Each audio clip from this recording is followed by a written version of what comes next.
আমাদের মাঝে আরেকটা শোকের সংবাদ এলো যে ইনকিলাবের মুখপাত্র ওসমান হাদি ভাই সিঙ্গাপুর জেনারেল হাসপাতালে ইন্তেকাল করিয়াছেন। ইন্না লিল্লাহি ওয়া ইন্না ইলাইহি রাজিউন। মহান আল্লাহ তাআলা তাকে যেন জান্নাতুল ফেরদাউস নসিব করে। এই দোয়া কামনা করি সবাই।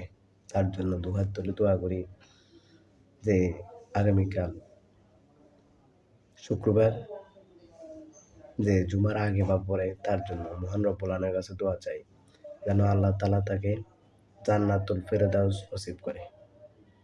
যে সত্যের পথে ন্যায়ের পথে কথা বলে যদি শহীদ হইতে হয় তাহলে রাজি। ইনশাল্লাহ এক হাদি ভাই চলে গেছে, লক্ষ হাদি যেন ঘরে ঘরে জন্ম নেয়। যে হাদি ভাই ওসমান হাদি ভাই তুমি সবার মাঝে বেঁচে থাকো অনন্তকাল। ন্যায়ের পথে সত্যের পথে কথা বলে যদি মৃত্যু হয়, মৃত্যু হাসি মুখে মেনে নেব।